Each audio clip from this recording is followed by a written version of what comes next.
Hello everyone. I would like to today very quickly talk about a certain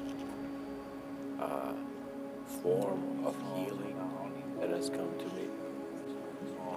This form of healing is one where we are not trying to heal anything, but we observe our condition and our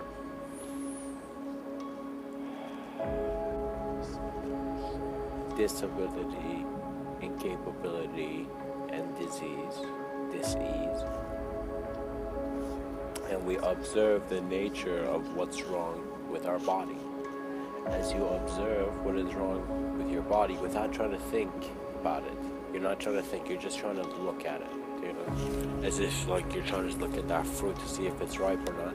Just observe existentially your body and very clearly begin to see what it is out of the actions you're doing, and these could be active thoughts that are making you have this.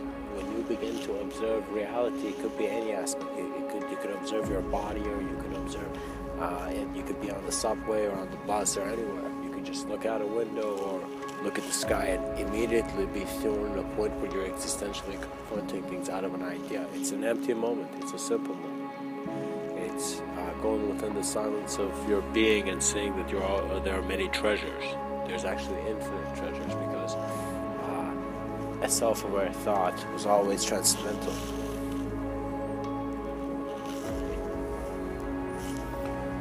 This healing focuses on you observing your body as if you were observing another life form, and you're just observing your body and you're seeing what's wrong, and you will begin to see that if you just listen to your pain, if you begin to listen to where the pain is originating from, and not in an abstract way, in a mystical way per se, you could even observe it as if as if you were a doctor, and you just begin to see that it's originating partially from the physical condition and partially from how you are interpreting the physical condition. So the interpretation of the physical condition must be with utter clarity, and you must not bring stress or relate imagery.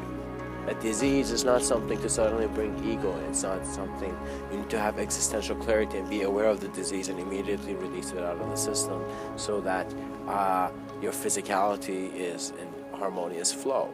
So what that means is most of the times your cure is not a physical one if you haven't found the cure yet, and it's an attitude one, it's an existential one, it's an awareness to mind rather than a complete focus to body. And so it's very ironic that when we want to cure ourselves, we look at how much the body is destroyed rather than changing our self-awareness to our form, to our existential form, and in that observance being greater in view, in health. Because health is for the human being who's trying to be healthy. But you begin to look at life, and that life force is untouchable, so there's never a death or a birth. And so there's a constant flux of existential being, which is silently empty.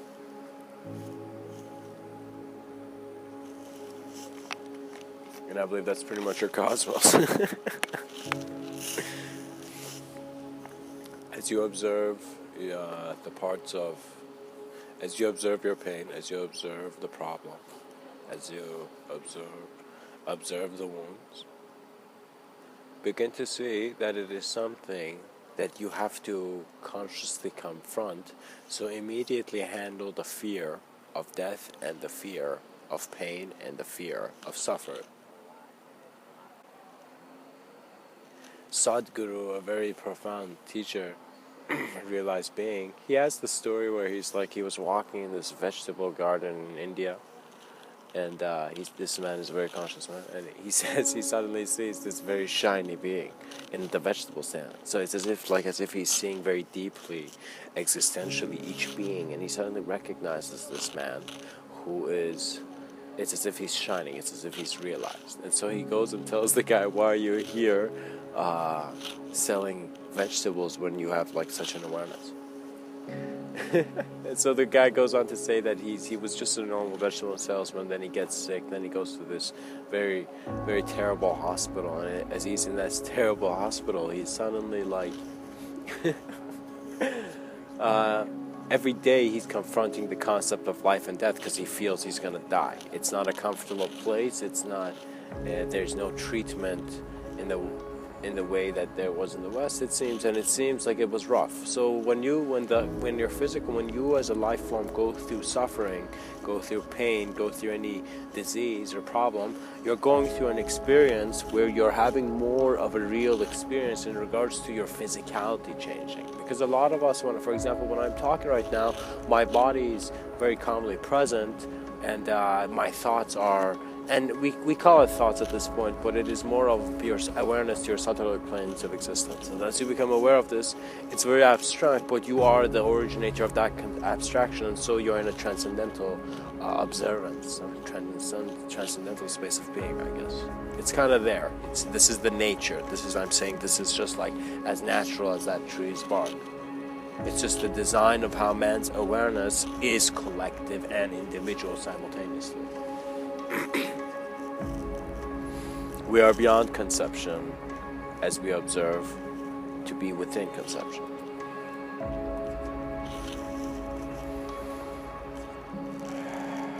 Receive natural communications. Sometimes there's no doctor and there is no cure or medicine, just like when death comes.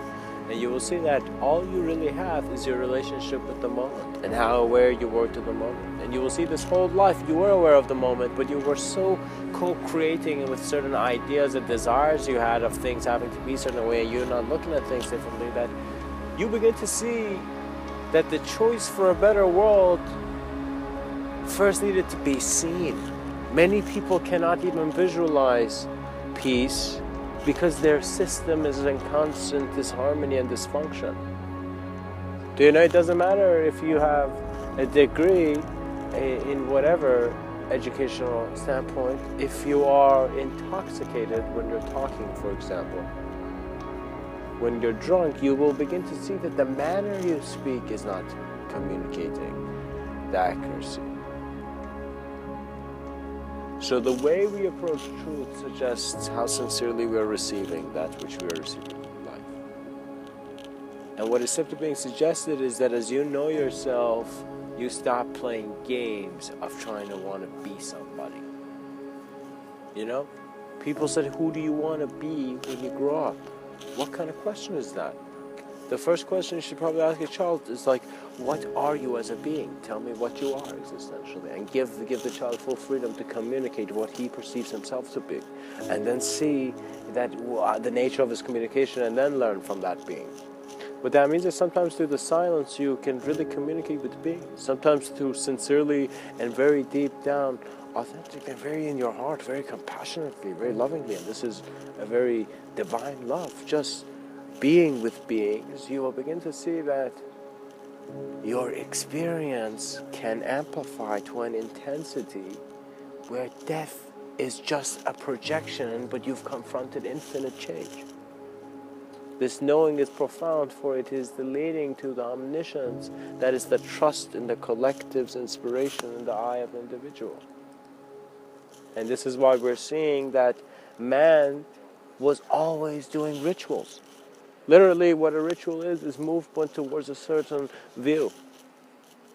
And even though that view can be empty, that view can be transparent. For Stargate is a new term for what is an energetic awareness to how the planet is not divided by us, but as we see us ourselves originating from that experience, we can confront many realities. It seems to be that our Earth is a simulation kept in a way where there is emptiness that holds it. And that emptiness is actually the unknown aspect of reality, which is beyond the senses, and the mystics and yogis and Zen masters kind of recognize this. The Buddhas realized this. That there was a sense of deeper clarity, which was man's realization in finding his real lives. And so you will see your clarity will heal you. Your allowance to just let things happen and to see what they mean will heal you. You will begin to see that life will not keep you ignorant, because you are not keeping yourself ignorant. You will walk somewhere and you will not think, what can I have, what do I need, what should I get, how should I be treated. You would just be there in that moment and be like, what can I contribute as a being? Literally, by you just existing the way you are and just life being around you, what are you contributing? And as you become aware of this, you see that you're contributing a contribution beyond thought, because you are beyond thought. So we think that we are judging it based on the spectrum of duality and individual form, individuality. We are choosing that kind of spectrum. But the spectrums of love never needed to be a spectrum, and Alan Watts knew this. In a sense that all love was dissolved in love. It was dissolved beyond the ideology. It's like, think of it this way. Before you had a name, there was a life force to you. And then it was just named Bob.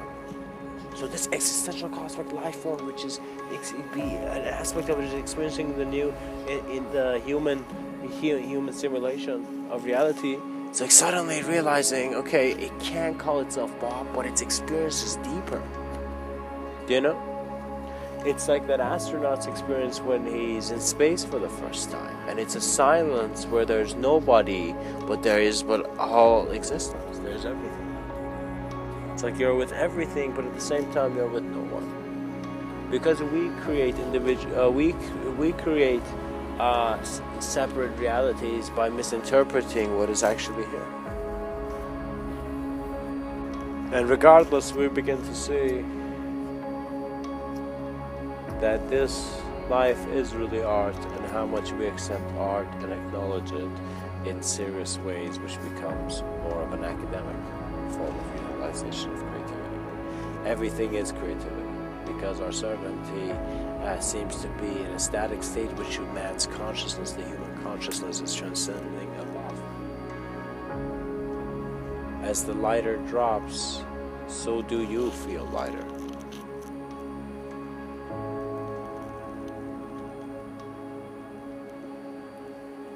And so we are here to be aware of all our dimensions of experience, to see the absolute nature and truth of our reality of existence.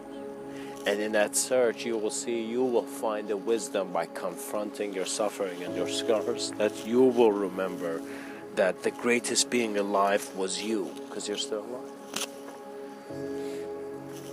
Much blessings. And as one breathes in the nature that of form, in the nature that holds ancient trees, and in the nature of being, regardless of anything you're seeing, you profoundly exist. And so your healing is in your knowing that you never needed that ideology, because you were beyond an idea, and experientially you will realize this for yourself.